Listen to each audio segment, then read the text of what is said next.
So we start already. Hello out there. We're going to do... You can switch off now, that was the best part of the press conference. We'll do a breakout. It's going to be embargoed until the 10:30 p.m. tomorrow night. But we'll get to that. So Vinny's going to start the open. Good, at least one serious person in the room. Thanks, Joe. Jürgen, obviously we now know that when it comes to the semi-final of the Champions League, you will play Villarreal on the Wednesday, then it's Newcastle on the Saturday, Villarreal on the Tuesday. Even if you push the kick-off back on the Saturday, it would still, I'd imagine, cause you a problem. So how are you going to cope with the kind of scenario around that and the recovery time for your players? Yeah, but that's a normal problem. So that's what I said. It's going to be normal in the period of first time that we obviously are in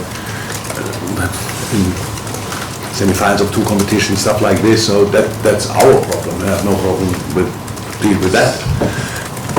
But they said that I don't know how often. There's a massive difference because each hour counts for recovery in these moments. And if you want to cause us problems, you send us at 12:30 to Newcastle.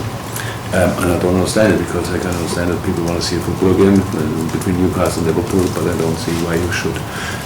But any team should have an advantage or disadvantage, these kind of things. So that's just how it is. I really think that the league and the broadcaster, they just have to try at least to help them. And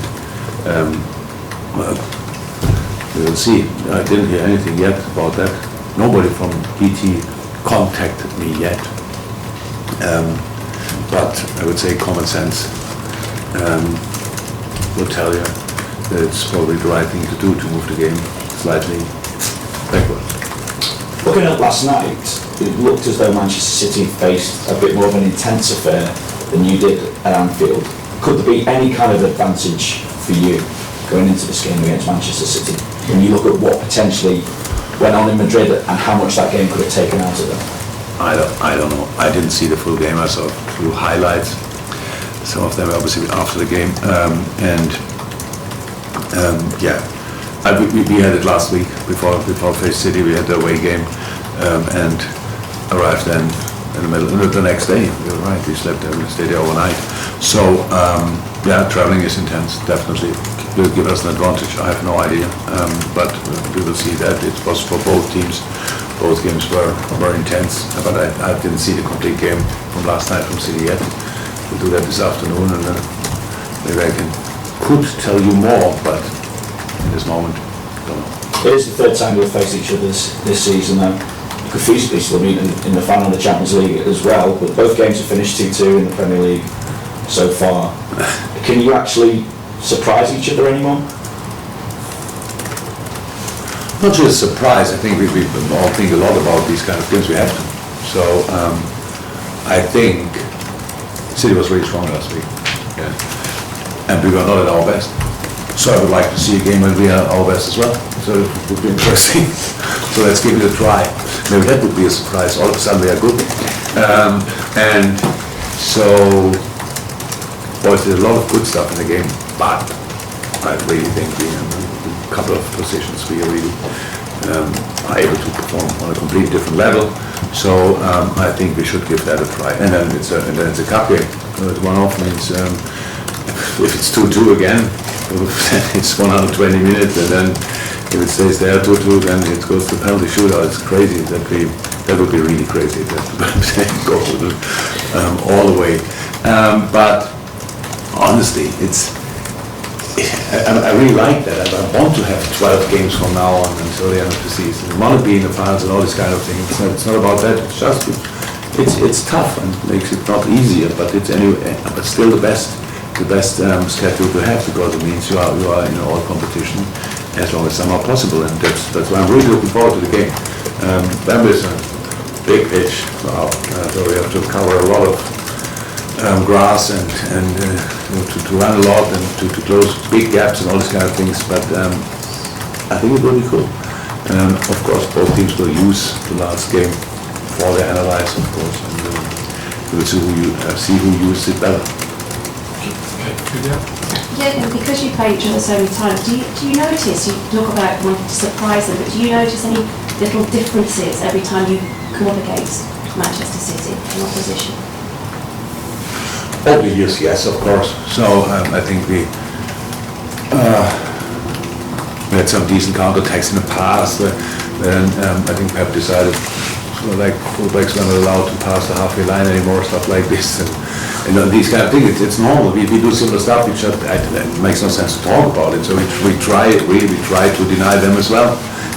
Sometimes it works out, sometimes not. And it's not about that. Still, we know about the quality of City, and don't have to mention it all the time, but everybody knows it anyway. It's like there are decisive challenges in a game, and you better win them. Otherwise, they're really in good position. We lost a couple of easy balls in the City game now a few days ago, and what they make of it is spectacular. Like the counter-attacks, like in the first minute already, or what was it, after 2 minutes, Sterling had a big chance, they made a great save. They had other situations where it's just good football. But the goals we scored were really good football as well, and we had other situations which didn't end up in chances. So not surprising or something like that. It's a really intense fight on a really high level. The concentration levels the boys have, all of them have to bring on the pitch is insane. And that was really solid. It's very similar to the Chelsea Cup final.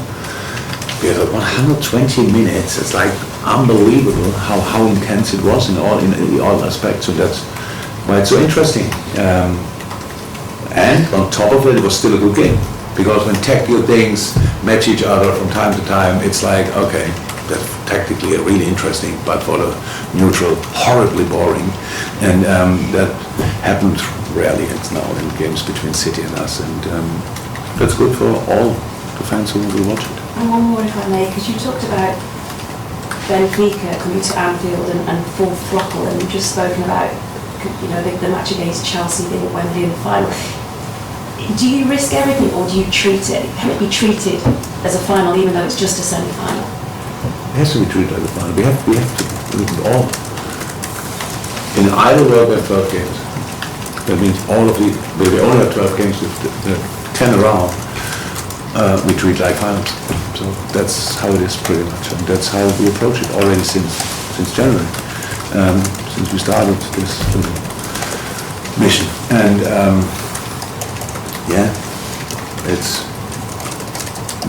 we have to go all in. Imagine now we play against City and we think maybe we can a little bit less there, a little bit less now. Anyway, against City, I always have to see it as a final, but it is a semi-final. It means it's the only way to get to the final. We actually want to go there, so we will try to play really good football.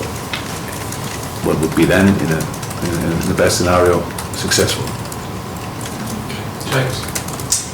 Jürgen, Liverpool have won the FA Cup 7 times, and I just wonder, what does it mean to you personally as a competition, and what memories do you have of it, perhaps from being back in Germany?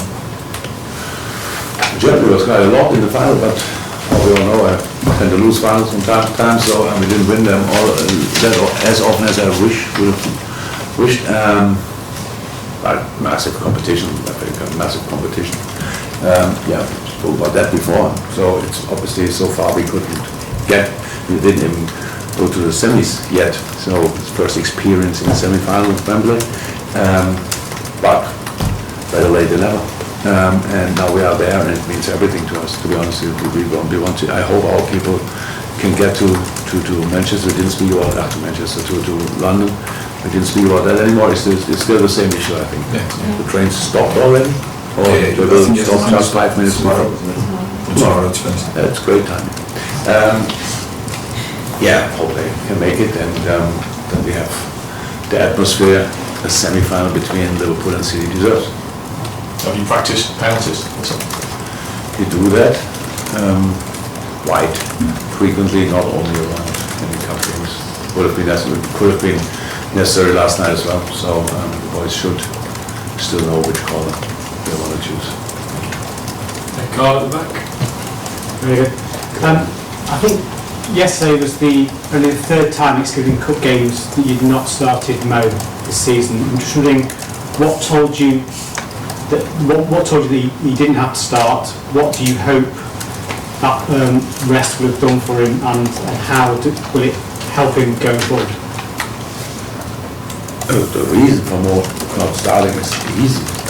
Because then now it was about, yes, we played City, but we have after that hopefully 12 games. So, and that's why we have the opportunity to change. So that's all. Even if Mo would have scored 4 goals in the last game, he wouldn't have started yesterday. So that's how it is. It's nothing to do with anything. There's no story to make of it. It's just the necessity. Mo played in January and February 6 times 120 minutes. So now we can just close our eyes and say, who cares? Even he is just a human being, and that's why it was clear there will be games where he cannot start, there will be games where we take him off. He hates that, and that's clear. But so people might think what I'm doing the whole day. So yeah, to think about these kind of things when these things are really necessary to do. That was clear the case, and I think the game proved it 100%. We've spoken afterwards about conceding goals, stuff like this. It was in moments not good defending, but it's nothing we were a bit flat-footed, hoping for being offside. That's not how we should do it. But in general, the intensity of the game shows me it was 100% right to change 7 times. And the next reason was we were up 6-2 up, and then lost a little focus. That's happened as well. It's not cool, but happened to all of you here in this room as well. In moments when you think you've done it, you realize you closed the door a bit too early. So that's completely normal, and that's why my Mo didn't start. What I just hope that the boys can play on their highest level as often as somehow possible. That's what we try to do with that. And believe me, it's a massive difference. If you play 3 days after you play the game, again 90 minutes, you have to go with all you have. Or if you play a few minutes in this game and have today a nice session, which is intense as well, but not even close to the intensity of the game, and all of a sudden, because the boys are really high trained athletes, they don't need a lot of time for recovery, but no time for recovery, that doesn't work. And that's why I made the decision.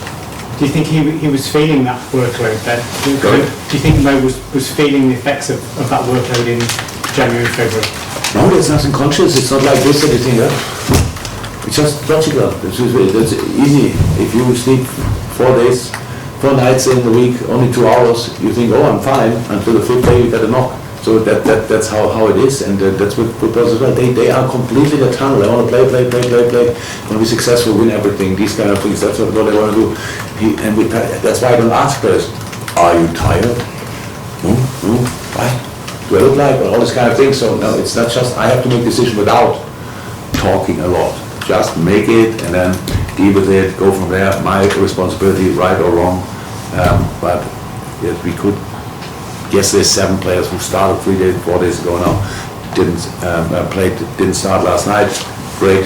7 more players, got some rhythm. Great. We are in the semi-finals. Outstanding. The wider picture, is everyone else all right for the weekend? Yeah, as we said last night, that Joe will get rolled up slightly directly after the game, obviously while I was in press conference. Still was a good chance that he will be all right, but we need to have a closer look tomorrow. That's it.